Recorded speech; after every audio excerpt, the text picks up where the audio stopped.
We'll go to Ms. Weber, AB 329, that's file item number 3. Mr. Chairman, if I may, if the bill fails, may I ask for reconsideration? I'm sorry? If the bill fails, may I ask for Yes. reconsideration? Thank you. It's been the day of musical chairs. Mr. Chair and members of the committee, I'm pleased to present to you AB 329, which is the California Healthy Youth Act. Comprehensive sexual health and HIV prevention education has been shown to be effective in both delaying sexual activity and increasing condom and contraceptive use among youth who are already sexually active. LGBT inclusive education has also been shown to have a positive effect on school climate overall and make LGBT youth feel safer in schools. Research also shows that health education can improve students' academic outcomes, including areas of reading and math. Under current law, HIV prevention education is mandated in California schools, but the law written in 1992 is outdated and doesn't address the broader context of HIV prevention. For example, instruction that addresses relationship skills and preventing other sexually transmitted infections and unintended pregnancy altogether is fundamental to equipping students to understand and prevent HIV. 93% of schools teach combined HIV prevention and sexual health education, but the distinction between them in the Ed Code generates confusion by schools that often result in students being denied critical information. For instance, in 2011, a survey by the University of California, San Francisco found that 1/4 of surveyed schools omitted revised HIV prevention topics, and 16% even taught the medically inaccurate information that condoms are not effective. While schools are not mandated to provide comprehensive sexual health education, the California Sexual Health and HIV Prevention Education Act of 2003 requires that if schools do teach sexual health education, they must cover certain areas. However, University of California, San Francisco found that less than 60% of school districts that taught sex education included required information about contraception in both middle and high schools, and only 30% addressed sexual orientation. AB 329 fixes this problem by updating, strengthening, and integrating the existing statutes relating to HIV prevention and comprehensive sexual health education, thereby providing clear guidance to school districts and better support for both teachers and students. Specifically, this bill modernizes and broadens the current HIV mandate to reflect today's understanding and to increase the instructions and impact on reducing HIV, other sexually transmitted infections, and unintended pregnancies. It also requires instruction and materials that are inclusive of students of all sexual orientations and gender, and includes new sexual education content that relates to adolescent relationships, abuse, sexual harassment, and sex trafficking, and will reinforce a focus on healthy attitudes, healthy behavior, and healthy relationships. Today we have with us, we have a number of organizations that support this bill. Of course, the ACLU, the Latinas for Reproductive Justice, Equality California is one of the co-sponsors. Forward Together is the co-sponsored. Planned Parenthood, affiliates of California, is a co-sponsored, and it's sponsored by many other health organizations. Here to testify today is Siddhartha Taruk, who is a 16-year-old junior at Oakland Technical High School, and Jeffrey Gould, who is the training director in Oakland for Cardia Services. Okay. Hello, my name is Siddhartha Taruk, and I'm a junior at Oakland Technical High School in the Oakland Unified School District. I've been organizing my fellow peers in the district to fight for sex education justice as an Oakland youth and as a member of Forward Together's youth program.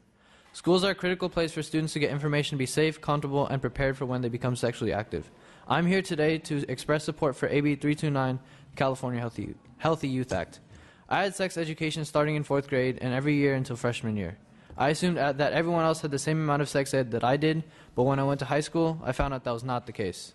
I realized that most of the people I knew did not have the same amount of sex ed that I did, and not only that, but the quality of sex ed that I had was different. It was not just about sexually transmitted diseases and birth control. We were allowed to ask any questions we wanted and in an environment where we felt comfortable asking them. Sex education should not solely be about looking at pictures of STIs, putting condoms on bananas, and awkwardly talking about our bodies. Sex education is important so that people have correct information to make healthy decisions for themselves. Last year, a friend of mine who was sexually active told me that he was not using protection and stated that he was being healthy and safe.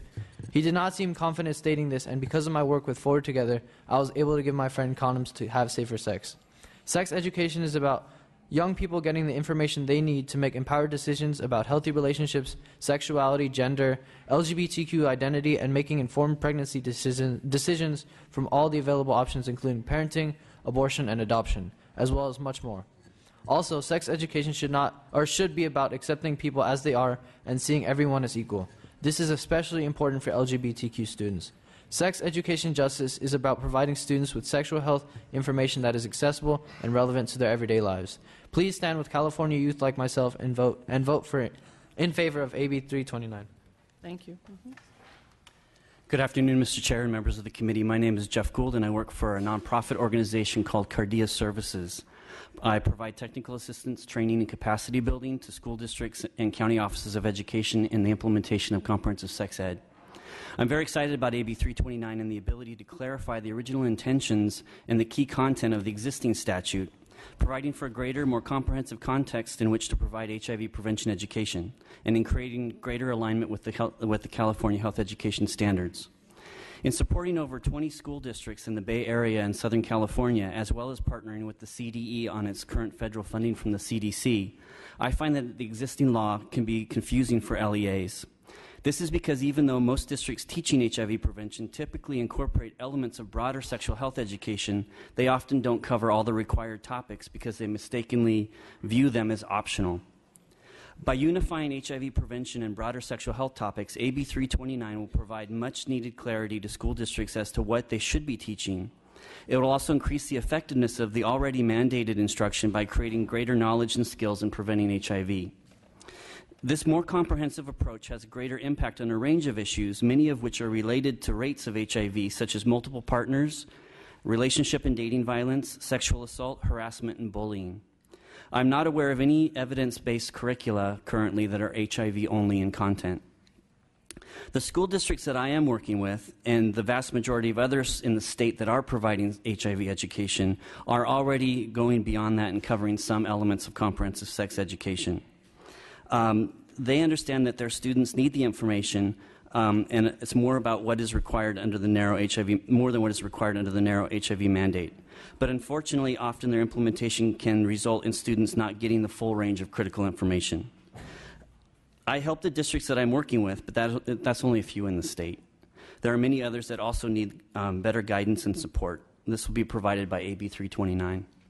AB 329 reflects the true intention of the current statute while strengthening it to update the content that reflects best practices, and I urge you to say yes. Vote yes. Thanks. Thank you. Do you have other witnesses here today? No, Phillida Burlingame, ACLU of California, co-sponsor and strong support. Thank you. With that, we'll go to our line of supporters, I believe. If you come, just state your name, your position, your name, your affiliation, and your position on the bill, please. Hello, I am Yura Marvizu, and I am a student at Coachella Valley High School, and I'm also with Planned Parenthood, and I see that there's a need for comprehensive sex ed due to, in my community, that we do have high teen pregnancy rates and high STI rates, so therefore I support this bill. Hi, my name is Yao Lu. I am a junior at Oakland High School. As a youth and Forward Together member, I've been advocating and fighting for sex education justice. I urge you to vote in favor of AB 329. Christina Romero, Planned Parenthood Affiliates of California. Planned Parenthood has worked for years to bring accurate and informative sex education to schools. We're a co-sponsor. We thank the author for her work, and we strongly support. Maya Duran with California Latinas for Reproductive Justice, co-sponsor and strong support. Mr. Chair and members, Rand Martin on behalf of the AIDS Healthcare Foundation, California-based, the largest nonprofit provider of care and treatment to people with HIV in the world, very strongly in support of this bill. Thank you. Mr. Chair and members, Erin Evans on behalf of the San Francisco Unified School District and strong support. Thank you. Hi, good afternoon. Shannon Smith Crowley, representing the American Congress of Obstetricians and Gynecologists in California, and ask for your aye vote. Good afternoon. Joe Michael for Equality California. We're proud to co-sponsor the bill, and we urge your aye vote. Thank you. Hello, I'm Allison Chopay, Director of the California Adolescent Health Collaborative, a program of the Public Health Institute. We are in strong support. Thank you. Chair and members, Kathy Mossberg with the California Family Health Council, as well as the Public Health Institute, urge your support. Good afternoon. Mani Godaval, Forward Together, co-sponsor, urge your support with this bill.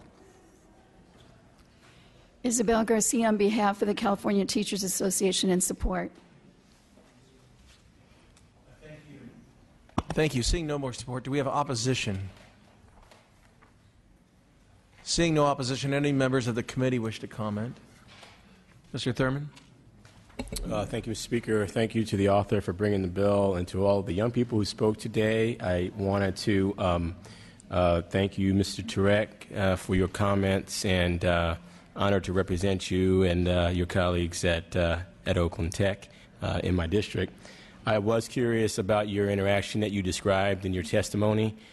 You mentioned that the friend who thought that unprotected sex was in fact protected sex, and so in your interaction when you presented him with condoms, was he convinced that that was the only way for him to be protected if he was going to be sexually active?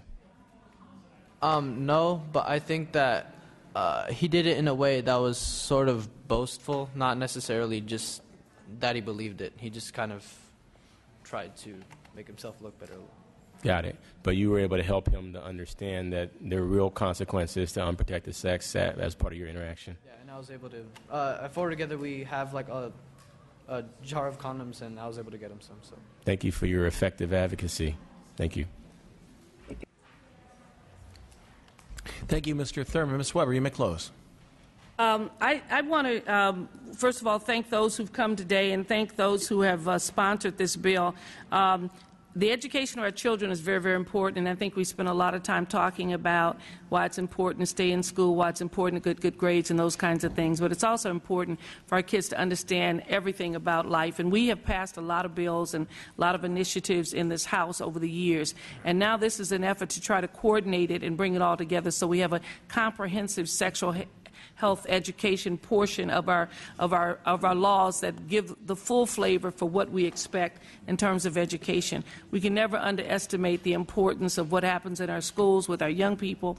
If you're at any time see the tragedies that happen in our cities because of misinformation, lack of information, not understanding what healthy relationships are, not really understanding their bodies, it becomes you would be greatly alarmed to know what is going on. And so this will be very, very important as we do this. My daughter is an adolescent and pediatric gynecologist, which is a very specialized area, and she deals with a lot of young people, and some of the things she tells me are absolutely horrific in terms of what they do, what they don't understand, how they explore and how they experiment with themselves, and it's amazing sometimes the things that she sees in emergency rooms. So it's really, really important that we take this seriously, because there's no substitute for education for our young people so they thoroughly understand themselves, and it's no point in us hiding anymore, but putting together, making sure all the things we've done over the years is in a comprehensive place. And so I respectfully ask for your aye vote on behalf of our children. Thank you. Mr. Thurman, do we have a motion? I'll second. Madam Secretary, you call the roll. The motion is due pass to appropriations. O'Donnell? Aye. O'Donnell, aye. Chavez? Kim? McCarty? Santiago? Thurman? Aye. Thurman, aye. Weber? Aye. Weber, aye. The bill is on call, Ms. Weber. Thank you. We have one last bill, I guess, AB 854, which is our foster youth service bill that deals with our local control funding formula and definition alignment. You know, Ms. Weber, we have Mr. Torlakson here Okay, that's going to he's speak here. on another bill. Who is Torlakson? Ask him. Okay. Hey, Mr. Torlakson.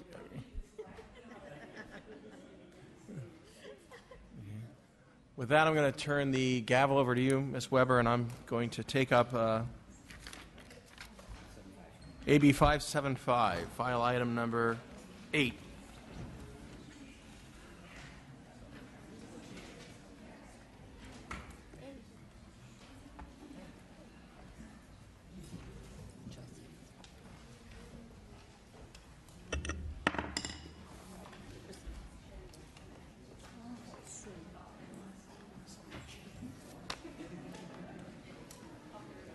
Kelsey, Good to see you. Good to see you, Mr. Chairman.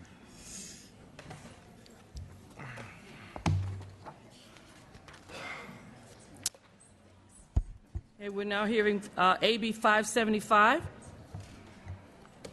Are you ready, Madam Chair? We are ready. Thank you. And let me just start by saying this effort started a few months ago, and it brought a lot of people to the table. And so this is maybe still a work in progress, but also represents a lot of work, a lot of opinion by a lot of people. So I appreciate the committee staff's work on this as well. So good afternoon, Madam Chair and members of the committee. I am pleased to present AB 575 on behalf of myself and the Speaker, and I accept the proposed committee amendments. This measure requires school districts and charter schools to implement a best practices teacher and administrator evaluation system. The goal of the evaluation system is to create a system of continuous improvement for our state's educators that is focused on student learning. This evaluation system is based on the California standards for the teaching profession and the California professional standards for educational leaders, and requires educators to be evaluated on multiple measures, including state and local formative and summative assessments and multiple observations.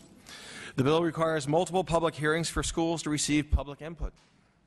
The measure requires the evaluation system to be collectively bargained, since the educator input is a key indicator in the success of any school program. However, in the bargaining process, locals cannot ignore one word of this bill. None of the requirements in this bill can be bargained away or weakened in any manner. This bill also requires teachers who perform in an unsatisfactory manner to participate in a peer assistance and peer review program, PAR, if the school district or charter school has a PAR program. And the bill expresses legislative intent to provide adequate resources to train evaluators, continue robust beginning teacher induction programs, and support struggling educators. And just a few facts about AB 575, which is before you. It creates a robust teacher and administrator evaluation system, requires school districts, county offices, and charters to implement it by July 1st, 2018, no later. Evaluation criteria are based on the California standards for the teaching profession and the California professional standards for educational leaders.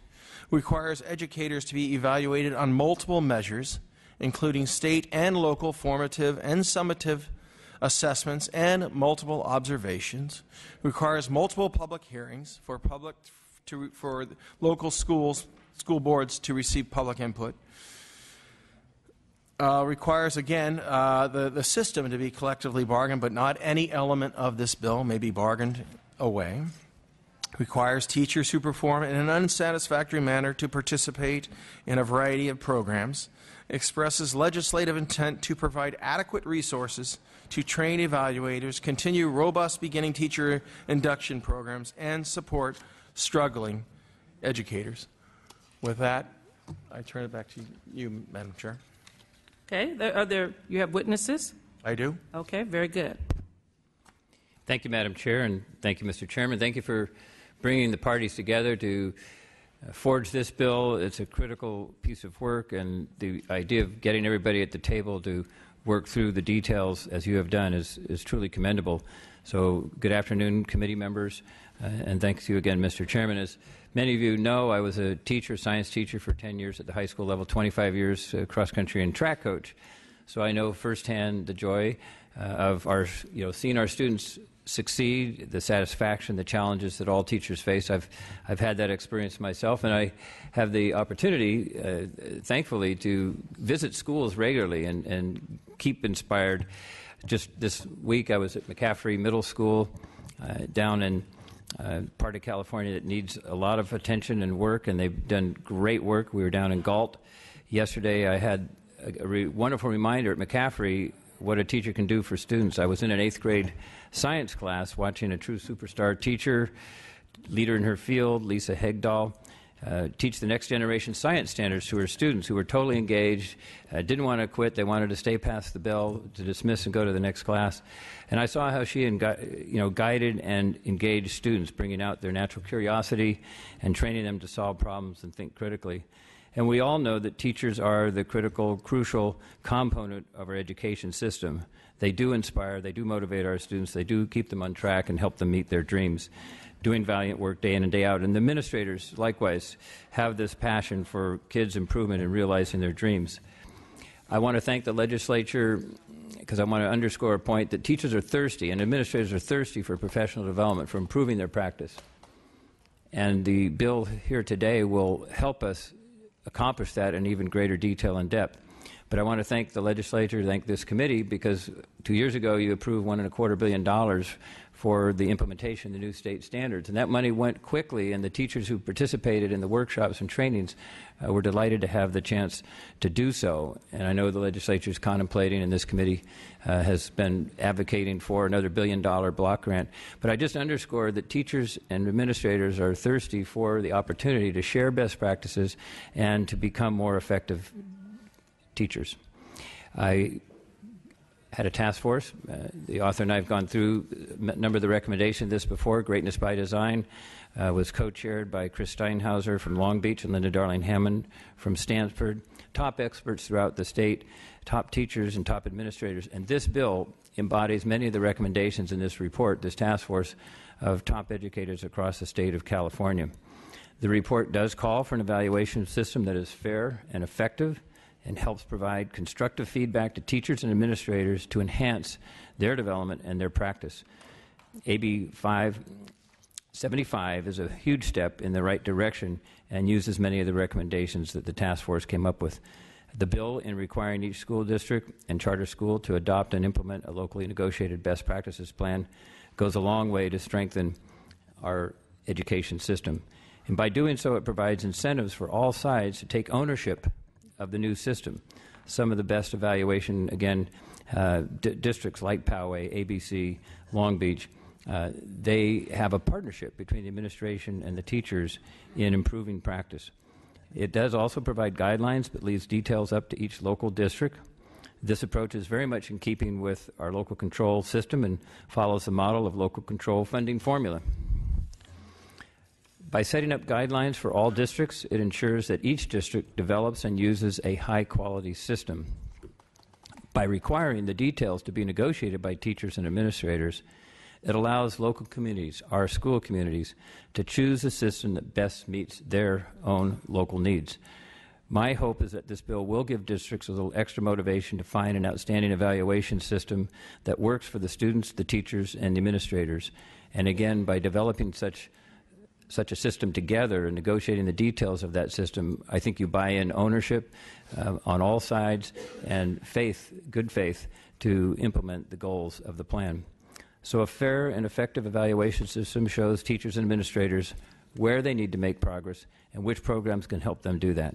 That's why I strongly support this bill, and thank you for the opportunity to share my views. Thank you. Is there any other witness? Yes, okay. Yes, good afternoon, Madam Chair and members and Mr. Chair. I'm Liz Guillen with Public Advocates. We are in support of AB 575. It seems clear, and there's no disagreement, I believe, that the Stoll Act isn't working. Even the opponents agree and have filed lawsuits to make that point. But AB 575 changes the status quo. And that's why we support it. For the first time, community, parents, students, and their families will have a say through the public hearing process. We think it makes sense to require school boards to seek and act on the feedback of families. And for the first time, AB 575 requires that a teacher evaluation system includes certain attributes which cannot be negotiated away. Now,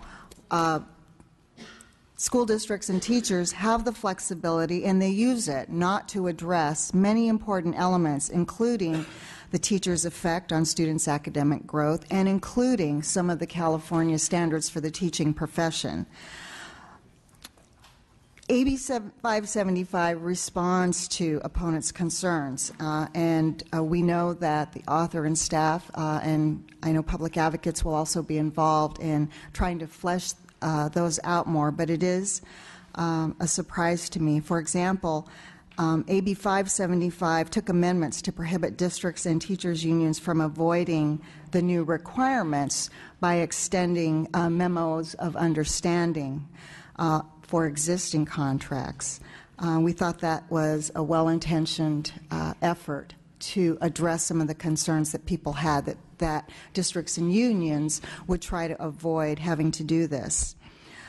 We believe that the STUL Act and the Employment Relations Act both allow negotiations for process and criteria around evaluation systems. And we think that imposing an evaluation system unilaterally on a workforce that hasn't agreed to it will not work for teachers, and therefore it won't work for students. AB 575 recognizes that teachers must take ownership of their evaluation system if they're going to buy into its results and support the consequences. Public Advocates works with community-based organizations representing students and parents and families across the state. The last time this issue was taken up... Could you kind of conclude soon? Yes, I will. The last time this issue was taken up, they were here in support of changes like this. I believe they are not here today because of the timing of the legislative process in relation to what's happening on LCAP at local school districts, as well as State Board of Ed evaluation rubrics work. And for that reason, I recommend that more stakeholder meetings be held where parents and students can have an opportunity to weigh in. Thank you. Thank you. Okay. Do we have any other? Oh, I'm sorry. Yes. No, that's okay. Okay. Good afternoon, Madam Chair, Mr. Chair, Superintendent Torlakson, members of the committee. My name is Ron Rapp. I am the legislative representative for the California Federation of Teachers. I want to say that we haven't taken a formal position on this bill yet. It was amended recently. However, I do want to thank the chair's staff and the staff of the pro tem and the speaker for meeting with us on several occasions and being very open to our input into this bill. We felt like it was important to talk about our beliefs about teacher evaluation. We've done a lot of work around this area. We have a formal leadership work group that's been meeting for months to address this issue. We think it is time to create a high-quality teacher evaluation system in California. We believe that teacher quality is the #1 indicator for student achievement and future success. And based upon these beliefs, these are our following positions on teacher evaluation. We do think that this bill addresses most of these positions. #1, the primary goal of any teacher evaluation system is to provide a process for teachers to improve their practice throughout their career. It's not to be used as a club to get, quote unquote, get rid of bad teachers. It's meant to help teachers improve over the course of their career. #2, teacher evaluation should be based upon the California standards for the teaching profession. This bill addresses that. #3, the California Department of Education should develop a best practices or model teacher evaluation system that locals can adopt or use to develop their own system aligned with the state model. This bill addresses that. We believe, #4, that evaluators must be well-trained and knowledgeable about what constitutes high-quality teaching and learning. This bill addresses that. #5, teacher evaluation should be directly connected to professional development opportunities. Too often, teachers are evaluated, but they're never connected to professional development that they need to improve their practice. I think this bill does address that. #6, all teacher evaluation systems must take into consideration the quality of instruction in light of the context within which the teacher is teaching, for instance, educational resources, demographics, languages, disabilities, etc. #7, districts should be encouraged to adopt a peer assistance review program that pairs exemplary veteran teachers with teachers who are new to the profession and those who are struggling and need assistance. The AFT has been a leader in PAR nationally for years. Could you sum it up, please? I sure will. We do support the use of multiple measures of student learning, and those measures could include student achievement information such as comes from portfolios of student work, pre and post tests, work products, reports, scholarly papers, et cetera, et cetera. We are continuing to analyze the bill. We will take a recommended position to our Executive Council very soon. There are a couple of concerns that we have on the bill. We will clarify those, particularly the 10% measure in the bill, as well as the providing public information during bargaining, which we think is problematic. We are committed to working with the author and other stakeholders to improve the bill. And thank you for your time. Thank you. Okay. Are there any other support? I think there's a kind of a non-support kind of in between. Yes. Okay, sure. You, right there. We just want your name. Okay. And Yes. your position. Good afternoon, Madam Chair and members. My name is Norma Sanchez, and I'm speaking on behalf of California Teachers Association, and we do not have a position on this bill, but we appreciate the work that has gone into it. We've been included in some of those stakeholder meetings and providing input, so we definitely want to thank the staff for their work on this. Currently, CTA supports the bill's inclusion of best practices evaluation You're only allowed to give us your position, so you basically don't have a position on this. We don't allow additional statements. Okay. Thank you. Welcome. Okay. Are there any support statements? If not, then we'll have now the opposition. And since we had three support, I've been informed we should have, if we can have up to 3 opposition statements. 2 minutes each, yeah, but probably go a little over because each one of them went to 3. Tried to stop, but it didn't work. Okay. So we can have up to 3 presenters. Is there another one? Yeah. Okay. All right. Please proceed. Madam Chair and members, Brian Rivas on behalf of the Education Trust West. Respectfully in opposition, and we're an organization that does research, advocacy, and policy analysis to close the achievement gap. We're here because, unfortunately, Mr. O'Donnell, we think this bill would be a major setback to our work to close the achievement gap for low-income students and students of color. And I'll elaborate, but the gist is we think it's going to lower standards for teacher performance, and that relates directly to expectations for kids who are on the wrong side of the achievement gap. Currently, evaluation procedures are subject to bargaining. This bill opens everything up to bargaining, subject to the 10% limits that are written into this bill that differs or departs from the Lieu bill.